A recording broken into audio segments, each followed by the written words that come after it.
எல்லா சாபம் முடிகிறது இயேசு நாமம். ஆமென் ஆமென். அப்பா தேவனுடைய அக்கினி இறங்கி கொண்டிருப்பதற்காக நன்றி நன்றி நன்றி அப்பா.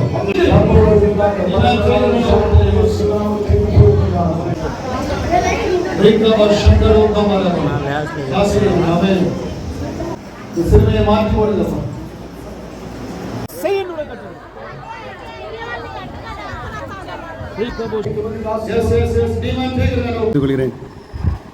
கர்த்தருடைய ஆவியார் நம்முடைய மத்தியில் இருக்கிறார். ஹல்லேலூயா. ஆகையால் சந்தோஷமா இருங்க. கர்த்தருக்குள் எப்பொழுதும் சந்தோஷமா இருங்கள், சந்தோஷமா இருங்கள் என்று மறுபடியும் நான் உங்களோடு சொல்கிறேன் என்று அப்போஸ்தலனாகிய பவுல் சொல்கிறார். எஸ், ஆண்டவருடைய பிள்ளைங்க கர்த்தருக்குள்ளே எப்பொழுதும் சந்தோஷமா இருக்கணும்.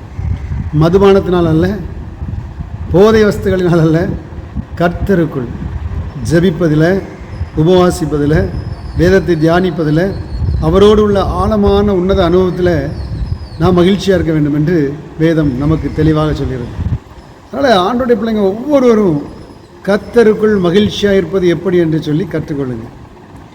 இன்றைக்கு கூட வேதத்திலிருந்து ஒரு சத்தியத்தை நாம் கற்றுக்கொள்ளப் போகிறோம். 5 வித ஊழியத்தை குறித்து நான் ஒன்றை உங்களுக்கு சொல்லலான்னு சொல்லி வருவேன் வேதத்திலிருந்து. ஏன்னா இன்றைக்கி அநேகருக்கு இந்த 5 விதமான ஊழியம் பைபிளில் இருக்குன்றே தெரியாது. இன்னொரு இடத்துல 8 விதமான ஊழியத்தை குறித்து சொல்லப்படுது 1 கொரிந்தியர் 12. இதெல்லாம் பைபிளில் அவங்களுக்கு தெரியாது. ஒரே ஒரு ஊழியத்தில் தான் இருக்குது அப்படின்னு தான் அநேகர் நினச்சிட்டு இருக்கிறாங்க, சபை ஊழியம் என்று சொல்லி. ரட்சிக்கப்பட்டவர்களை கர்த்தர் அனுதினமும் சபையிலே சேர்த்து வந்தார் என்று சொல்லி அப்போஸ்தலர் 2:47 சொல்லப்படுது. ரட்சிக்கப்பட்டவர்களை ஆண்டவர் என்ன செய்யறாங்க? சபையிலே சேர்த்து வந்தாராம். நாம் ஒவ்வொருவரும் தேவனுடைய ஆலயம் என்று வேதம் சொல்கிறது. ஆண்டவருடைய பிள்ளைங்க ஒவ்வொருவரும் தேவனுடைய ஆலயம். இந்த ஆலயத்திற்குள்ளாக கர்த்தர் வாசமாக இருக்கிறார், பரிசுத்த ஆவியானவர் வாசமாக இருக்கிறார், இயேசு கிறிஸ்து நமக்குள் வாசமாக இருக்கிறார். இதை நாம் அறிந்து கொள்ள வேண்டும்.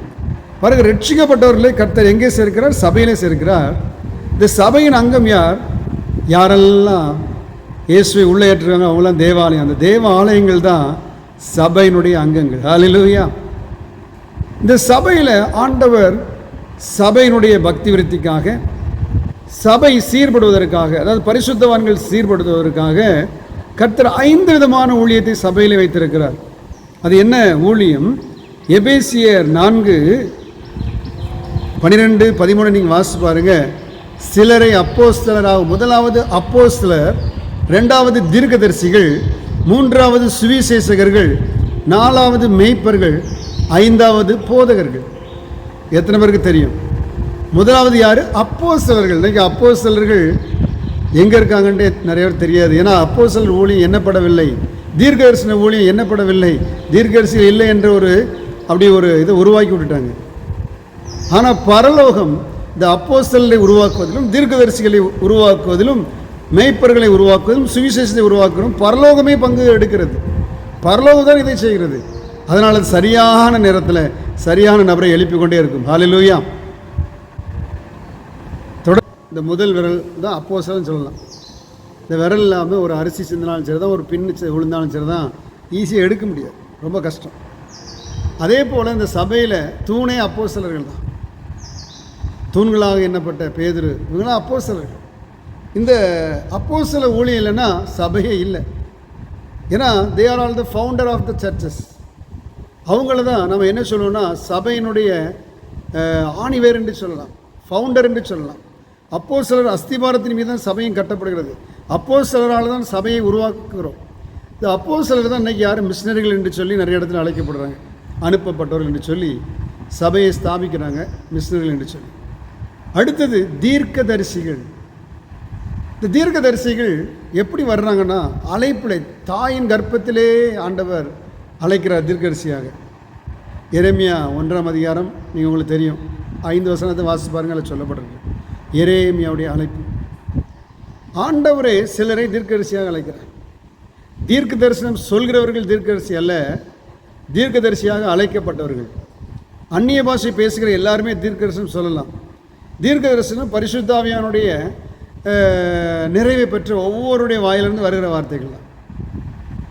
ஏன் இயேசுவை கொலை செய்ய காரணமாக இருந்த காய்பாபா வாயிலிருந்து கூட தீர்க்கதரிசன வார்த்தை வந்தது. அதனால் தீர்க்க தரிசனம் எல்லாருமே சொல்லலாம். அது ஒரு சாதாரண மேட்டர் இல்லை, அது ஒரு சாதாரண காரியங்கள். நல்லா ஜெபிக்கிறவங்க எல்லாருமே சொல்லுவாங்க. ஆனால் தீர்க்கதரிசி நாம் ஜெபிப்பதினாலோ ஆண்டவரே தீர்க்கதரிசியை மாற்றும் என்று சொல்வதனாலோ நாம் மாற முடியாது. ஆண்டவரே சிலரை முன்குறிக்கிறார், எலியாக்களை, சில எலிசாக்களை, சில எரேமியாக்களை, சில நெகேமியாக்களை, புதிய ஏற்பாட்டிலையும் அதே போல் அநேகரை அவர் தீர்க்கதரிசியாக அழைக்கிறார். அது கர்த்தருடைய கரத்தில் இருக்கிறது. அடுத்தது பாருங்கள், இந்த தீர்க்கதரிசியுடைய வேலை நான் ஏற்கனவே ஒரு வீடியோவில் சொல்லியிருக்கிறேன், அதனால தான் அதை சொல்லலை.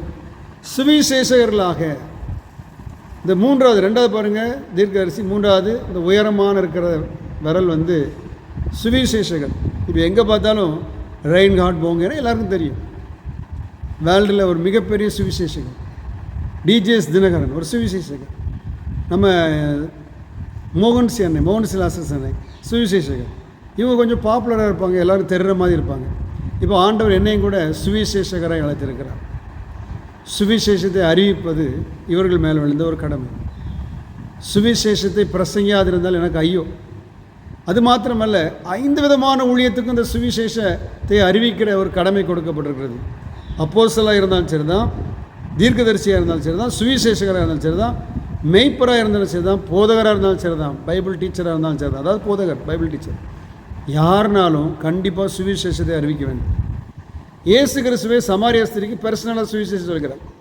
அதனால் ஒவ்வொருவரும் கண்டிப்பாக பர்சனல் எவாஞ்சலிசம் செய்யணும். நிறைய பேர் இன்றைக்கி நாங்கள் மாஸ் எவாஞ்சலிசம் செய்கிறோம், அதனால் எங்களுக்கு பர்சனல் இல்லை ஆத்ம பாரம் உள்ளவன் தனிப்பட்ட ஊழியத்தை செய்யணும். அப்போ சொன்ன இப்போ தனிப்பட்ட அநேகருக்கு சுவிசேஷத்தை அறிவித்தார். ஏன்னா ஊழியம் என்பதே அக்கினியிலிருந்து ஜனங்களை மீட்டெடுப்பது. அதனால் சுவிசேஷ ஊழியம் என்பது பிரதானமானது. ஆவியானவர் அநேக வேளையில் ஏவுவார். பைக்கில் ஒருக்க வேகமாக போயிட்டுருக்கிறேன், ஒரு மனுஷனை பார்த்து ஒரு வாலி பையன் ஆவியானவர் சொன்ன டக்கு நீ go and share the word of God. எனக்கு கொஞ்சம் ஷாக் ஆச்சு, என்ன ஆண்டவர் நான் அங்கே போயிட்டுருக்கேன். இல்லை கோ. நான் உடனே யூட்டன் அடித்து ஒரு 100 மீட்டர் போயிட்டேன், நான் 100-200 மீட்டர் யூட்டன் அடித்து வந்தேன். அவன்கிட்ட தம்பி என்ன நல்லா இருக்கீங்களா அப்படின்னு சொல்லிட்டு கேட்டு, என்ன ரொம்ப சோர்வாக இருக்கீங்களா அப்படின்னு சொல்லி, என்ன ரொம்ப டல்லாக போயிட்டு இருந்தாப்புல, கையில் சோப்பு கயிறு கட்டியிருந்தாப்புல, கழுத்தில் உருத்திராட்சி கொட்டை போட்டிருந்தாப்புல, ஆள் பார்க்குறக்கு ரஃப் அண்ட் டஃப்பாக இருந்தாலும் முகலாம் டல்லாக இருந்துச்சு. கேட்டேன் என்ன ரொம்ப டல்லாக இருக்கீங்களே அப்படின்னு. உடனே சொன்னாப்புல இப்படி வேலையே இல்லை, வேலை தேடி போய்ட்டுருக்கேன். கண்டிப்பாக கிடைக்கும் தம்பி, ஏசப்போ உங்களை நேசிக்கிறார், இயேசுவே எனக்கு வந்து இந்த வேலையை தாங்க, நமக்கு பிரியமாக வாழ்வோம், சாட்சியாக இருப்பேன்னு சொல்லுங்கள், நிச்சயமாக கிடைக்கும்.